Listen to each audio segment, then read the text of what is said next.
Can I ask you something? Are you wasting my time? You're 20-something, and I'm out of my mind. I'm feeling seasick every time that you leave. I hope you notice that these drugs ain't for free.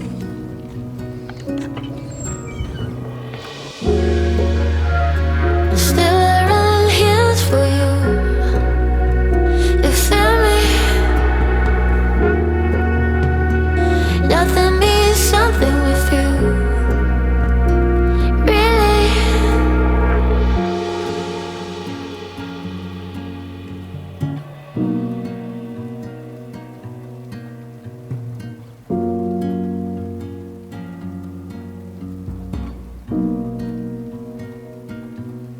Just like we're addicts, I kinda like it like that. Thanks for coming book shopping with me. I spent way too much money today. Like, way too much money today. Happened to be 25% off on top of my 10% off that I get for being a member today. So 35% off, which meant how could I not spend money? Like, how could I not buy books? And then also I was just in a mood to buy books, and I think I could have spent like $1,000 today, no problem, but I didn't. Instead, I started adding things to my wish list. But let's do your little book haul with you. I think that this needs to be a little bit brighter. Oh my god, look at this bag, it's so heavy. Oh god. I'm also so hot in the sweater in here. I'm taking it off. I'm getting undressed for the vlog. It's cold out, but the humidity in my car makes it hot.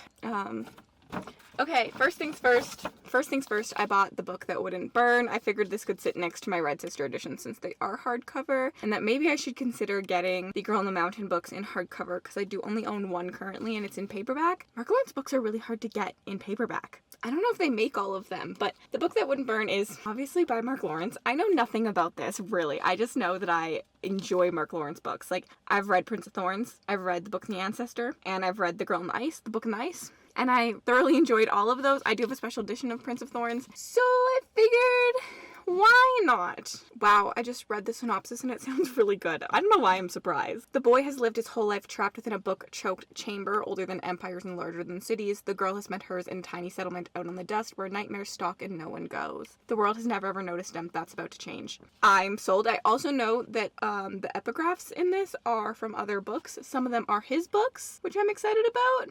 Also, I think Mark Lawrence has wonderful first lines. Like, I love his first lines. I'm really excited about this one. This is a 5-star prediction for me that I'm hoping to get to. Once I finish the last book in the Book of the Ice series, then I'll be reading this.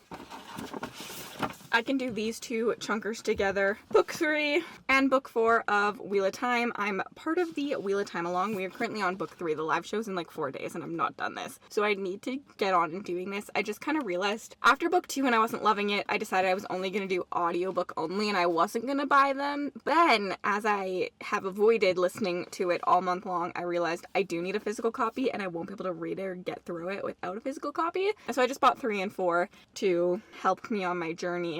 Also, boys find it really hard to find 3 in store for some reason, but it isn't. It was there today. I really hate that number 4 is green and every other book so far has been blue.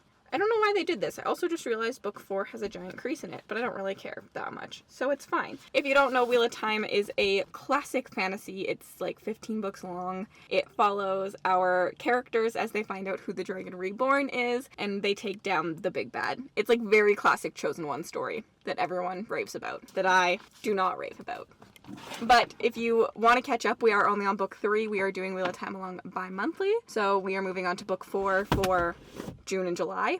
The Lost War by Justin Lee Anderson. This is a previous SPFBO winner that just got republished as a traditional publishing. So this was indie pubbed, this was self-pubbed, it was part of SPFBO, and if you don't know what SPFBO is, there is a video on my channel talking about everything you need to know about SPFBO, but also that I am a judge this year for SPFBO 9. So, I think I'm going to do a vlog of reading some of the past winners. Not all of them, because I'm not interested in all of them, and that's a lot of reads personally. But I think I'll pick like 4 of them, and this is one of the ones that I plan on picking up. There we go. Again, I know literally nothing about this book. It's really bad. The war is over, but peace can be hell.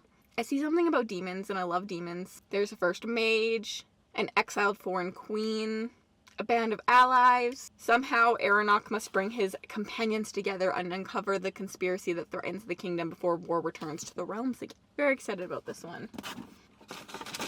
I think this will be a kind of a surprise to people. But Stephen Erickson, Gardens of the Moon. I am terrified of this series. Terrified of it. But I want to give it a go. I want to try it. And I know when I try it, I need the physical copy. Like, I want to annotate the crap out of this book when I read it. Because otherwise, how am I going to follow along? But I know Erin from Booked and Busy read it and really, really loved this book. So, I'm excited. Also, it's not as chunky as I thought it was. It's only like 500 pages. Like, that's not that bad. I can do that easily. So, yeah, I decided to pick up the book and get it. I don't know anything about Malazan either. I just know it's like the most epic world building you could ever ask for. It's like really confusing, really convoluted. There's like a lot of characters, a lot of stakes, things like that. All sound like buzzwords for me, but also very, very scary and intimidating words. So I'm excited to try this, and I figured why not pick up book 1. Also, I think that they're really pretty covers. Then I picked up The Blighted Stars by Megan O'Keefe. I just read a book from Megan earlier this year. I read it for Ramathon during Sci-Fi Week. What is it called? Oh my god, I can't remember. And it was okay. I didn't love it, didn't hate it. I plan on continuing that series, but she has a new series, a new space opera coming out, and I figured, let's try this one, you know? So I picked it up. I don't know anything about this. She's a revolutionary. He's an heir to the dynasty. Disguised as Tarquin's new bodyguard, Nera plans to destroy the expedition ship before they make land. But neither of them expects to end up stranded on a dead planet to survive. Nera will have to join forces with the handsome heir she's sworn to hate. Together they will uncover a plot that's bigger than both of them. Honestly, it kind of sounds like a sci-fi romance. I'm kind of here for it. I liked Megan's world building. She was a little bit slow pacing-wise, but like I could forgive that because I was intrigued in the end, and so I'm excited to try a new series. Speaking of romances, I bought 2, kind of. They're fantasy romances. So The Broken Blade, which is the Halfling saga. I think I saw this first when Mel picked it up, and I had not really heard anything about it. And then I looked at Goodreads reviews for this. It has pretty good Goodreads reviews, and I'm in a fanro mood lately, so I figured let's pick it up. My body is made of scars, some were done to me, but most I did to myself. Kira is a killer. As the King's Blade, she's the most talented spy in the kingdom, and the King's favored assassin. When a mysterious figure moves against the crown, Kira is called upon to hunt down the so-called Shadow. She tracks her target into the magical lands of the Fae, but Phelan is not what it seems, and neither is the Shadow. Kira is shocked by what she learns and can't help but wonder who her true enemy is, the king that destroyed her people or the shadow that threatens the peace. As she searches for answers, Kira is haunted by a promise she made long ago, one that will test her in every way. To keep her word, Kira must not only save herself, but an entire kingdom. Honestly, this cover has like a weird shine to it that kind of feels holographic, and I really like it for some reason. Like when the light hits it. And the last book I bought was A Promise of Fire by Amanda Bouchette. This I've seen everywhere for like greatest fan rows, and Amanda Bouchette I believe will be at a Polycon, and at this point in time I'm still trying to get tickets to a Polycon. Well, I'm going to try, so if I get tickets I know I wanted to have read something from her, so I picked it up. I again know nothing about this. I just know it's a fantasy romance that a lot of people love. Like, she's a well-loved author. I liked the cover. I honestly really like the feel of this book. Do you ever just like pick up a book and like you're like, it feels nice? That's how I feel about this book. Like, the cover is nice feeling. It's like a mix between matte and shiny, and then it just like feels sturdy. It feels like a well-made book. Kingdoms will rise and fall for her. Discover the white-hot fantasy willing to break all the rules. That's all I know. I literally don't know anything else, and I'm not even gonna read anything else because like, that's really all I know. So I bought 1, 2, 3, 4, 5, 6, 7, 8 books today, and I could have bought a lot more. Definitely could have bought a lot more. Anyways, thank you so much for watching this little quick come book shopping with me video. I always like to spend money at bookstores. If you made it all the way to the end of this video and you'd like to leave me an emoji just to say you were here, leave me some kind of like thief emoji. Something that reminds you of someone stealing something, because the bookstore stole all my money. And then if you want to connect with me on other platforms, my Bookstagram, my Book Twitter, my Goodreads, and my Patreon, all linked in the description bar below. Have yourselves an absolutely remarkable day.